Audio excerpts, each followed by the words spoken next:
During that encounter, we had an ICE agent spray pepper spray into our windshield vent. They then broke our windows, dragged us out of our vehicles, handcuffed us, and put us in separate cars. On the way over to the Whipple Detention Center, I was taunted, mocked, I was called ugly. There was a picture taken of me, just like belittled and demoralized. Also, on that same ride, one of the agents said that you guys gotta stop obstructing us. That's why the lesbian bitch is dead. Speaking about Renee. Obviously, like, that was shocking, bigoted, deeply dehumanizing thing to hear. And I think it's important, though, that people know that this is what agents are saying. When we got to the detention center, we saw probably about 100 people in holding cells. Some of them were really large holding cells, some of them were smaller holding cells. Mostly Hispanic, but also many East African people. We heard screaming, crying, just visceral agony from many of the people.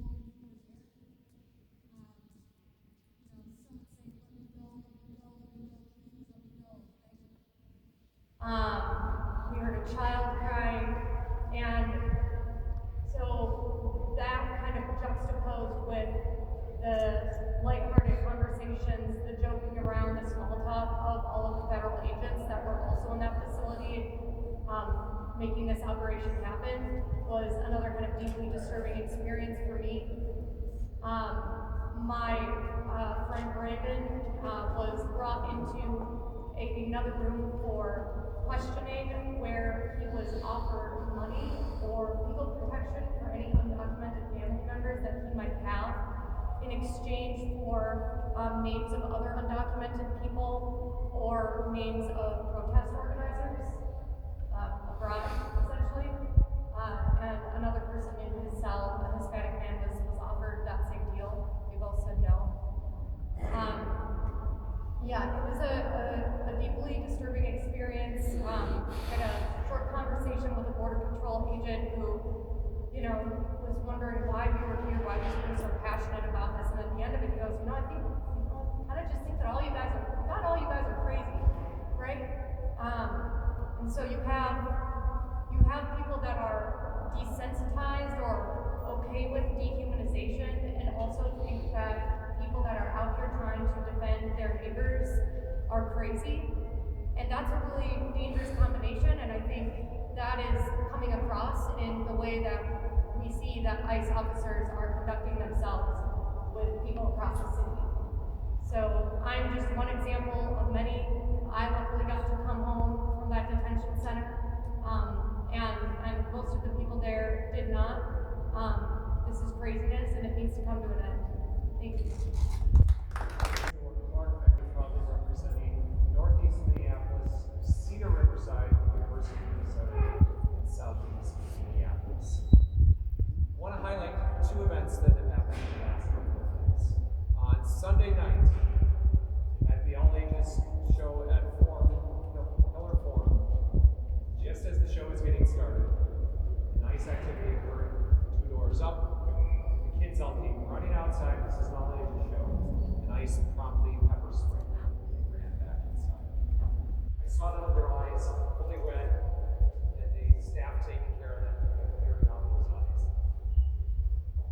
Kids just trying to have a fun Sunday night pepper spray in Central Avenue. Yesterday, I was near the neighborhood middle school when I saw a teacher crying. I said, "What's happening?" She said, "There's ICE parked in front of the school."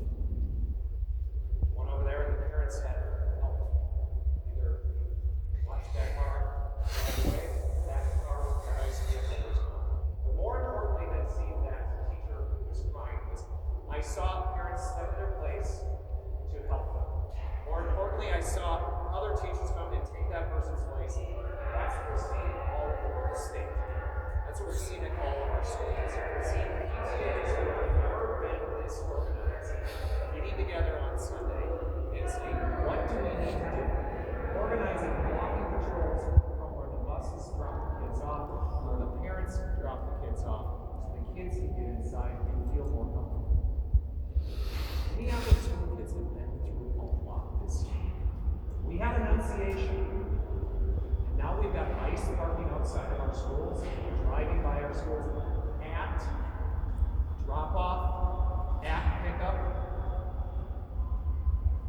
so proud of our parents. I'm so proud of our neighbors. They're doing the work to get organized, and I ask you to do the same. Make sure you're knowing your rights. Make sure you're finding where to get involved in rapid response locally. We've all got each other. We can all do this, and I'm so glad that our neighbors recognize the moment that we're stepping up to. Good morning or afternoon. My name is Angela Conley, Minnesota County Commissioner, C-O-N-L-E-Y. I represent the south side of Minneapolis, southeast Minneapolis, Forestville, and the University of Minnesota. And I'm showing up in this space extraordinarily upset, extraordinarily pissed off at what has been going on in my neighborhood. 6 blocks away from me, a lady was murdered. 5 blocks away from me, there was another murder 5 years ago that our community was not healed from.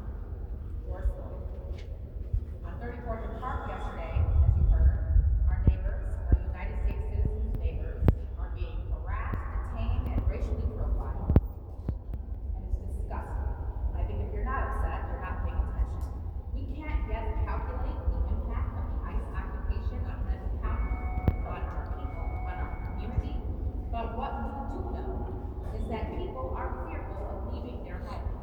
Residents have been abducted by ICE, and our county and community spaces are often surrounded by ICE. Make no mistake, this is an occupation.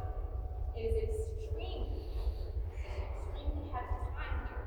We are in the firing line once again by the federal government, and so many of us are filled with anxiety, anger, and sadness. Imagine what that will do to our physical and mental health. We are not okay. ICE agents have occupied our safety net hospital for the last week. Our hospitals are sacred spaces. They have been asked to leave multiple times, given that there has been no judicially signed warrant presented to hospital leadership, presented to security staff, or security leadership. Imagine the fear, imagine the outrage, and the feelings of helplessness that our bedside staff and all hospital staff are experiencing right now. They just came out of caring for patients from the Annunciation shooting. They are still traumatized by COVID. Imagine how they're feeling at HCMC right now. And in what I believe is a retaliatory move, but allowable under federal regulations, DHS has requested from hospital leadership I-9s of all employees. When an I-9, which is a federal document, is requested from hospital leadership, and the federal government already has some information anyway, because employers are mandated to provide that information to the federal government. As we've seen at Harvard University, they were subpoenaed to produce I-9s, and they had no other choice but to comply. Hennepin County Medical Center has been offering an extension of information. We're looking at all of our options. Hospital leadership is communicating to hospital staff today. Despite their own fears and personal impacts, county staff and partners continue to show up to meet residents' needs, processing applications for public assistance, providing care at our clinics, continuing community outreach, connecting residents to essential services, and caring for sick patients, and many more. At our county board meeting yesterday, my colleagues and I unanimously passed a resolution reaffirming our strong support for staff and community who are witnessing and experiencing traumatic events every single day, and voicing our continued commitment to providing essential services, connection, and care for all people at this extraordinarily challenging time. In the coming days, leaders and staff across Hennepin County will launch something called Operation Reconnect, and that is to build in real time community's collective response, including mental health response and emergency first aid, to what is happening to our families, neighbors, and communities. And that will be happening all across the county. To our Hennepin County communities, we see you, we grieve with you, and we are actively working to support you. As part of Operation Reconnect, we will adapt to the ways that the community is changing and work to provide safe, effective, welcoming care for our patients and services to our residents, and support to our staff who are impacted. We are leading with care. We are meeting xenophobia with a commitment to eliminate it. We are meeting fear with courage. We are meeting division with unity. And we are meeting separation with community. This is is a whole of government response that recognizes not only what we face right now, but what our overwhelming commitment to our residents is. Our county website will include all of this information and a response page, go-to page, listing supportive services that are available and recommended to you. If you cannot come to us, we will come to you. Part of the emergency response or essential response in Putnam County will be continued essential services, SNAP, WIC, economic supports, housing supports. We are still in the business of preventing homelessness.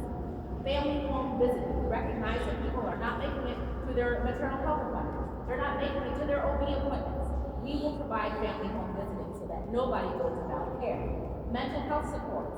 Henry County has a crisis team that is mobilized and ready to occupy spaces with the community. We were just at Modern Times last night with residents to provide healing needs. Emergency needs are in full effect. Services from our Office of Multicultural Services that provides help and support for immigrants and people with limited English proficiency. Adult representation services has been fully activated that gives legal help and for people experiencing poverty or anyone who needs help with immigration-related services. Finally, I will conclude by saying that we have redesigned our services to meet this emergent need. As you heard earlier, we will be providing briefings as a multi-jurisdictional unit committed to supporting our residents.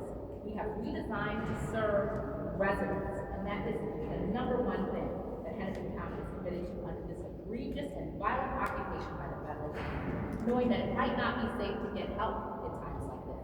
We will be deepening our partnership with neighborhood organizations and associations and trusted community partners to provide access. We are redesigning delivery to meet the needs of this moment right now.